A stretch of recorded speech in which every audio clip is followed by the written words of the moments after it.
Hey, what's going on? We're here on a Thursday. I couldn't find time yesterday to get a video out like we normally do on Wednesdays because it was busy as hell here at the video game warehouse. Yep, we got game on in the background.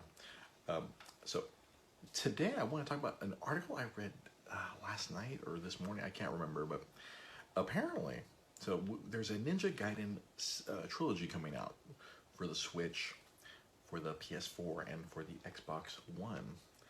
And they're using all these Sigma versions from the PlayStation, and people were, oh, why isn't the original Xbox version of Ninja Gaiden 1 and Ninja Gaiden 2 on there?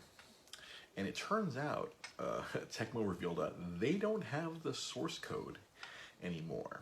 And I've been noticing this a lot of times with a lot of these remakes. A lot of these companies didn't keep the source code for a lot of older games. They just publish it, and I don't know what goes on. I don't know how much work goes into keeping a source code of a game, or I don't know what the mentality is, but it's really weird to me, especially in this era where there's a lot of remakes, they are remasters. Obviously, Nintendo doesn't throw away their source code because they love to keep selling the games over and over to us. But a lot of these other companies, because this happened with Square Enix, where they lost source codes for a lot of games. So when they wanted to put out Final Fantasy VIII for all the current consoles, the remastered versions, they didn't have a source code to work with. I don't know if they had to rip the game. It seems very strange. I obviously I don't understand programming very much. But what I do understand, it's very complicated, and it's not as simple as taking the code off of a game and updating it. Apparently, there's a lot more bells and whistles. There's a lot more ones and zeros, a lot of math involved.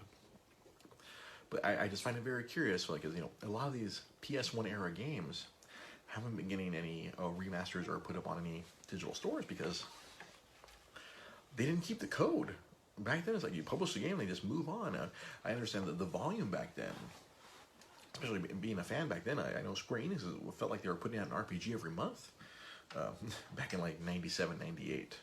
I have a whole box full of PS1 RPGs that I can attest to that.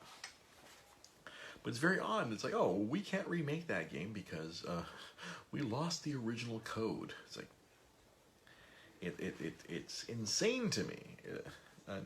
I would hope nowadays source codes are a little more protected. But then, what was it, last year? Nintendo they got compromised. They got hacked. A whole bunch of source code was floating around the internet. So it's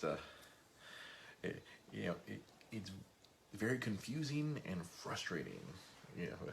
Someone like, I'm sure, like Capcom, they're very good at maintaining their source codes as well, because much like Nintendo, they love to reissue and put their games on multiple systems.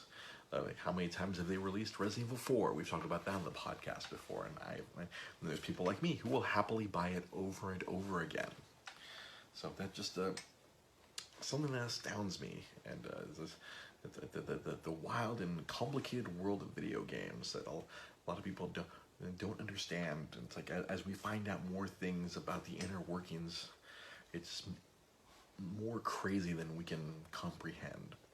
So that's it for today's video. We'll catch you guys next time. Make sure to follow us on Twitter at DreGB Podcast, on Instagram at DreGB Podcast as well, Facebook.com/DreGB Podcast, on YouTube, Dre's Geek Philosophy Podcast, and of course, Patreon.com/Dre's Geek Philosophy.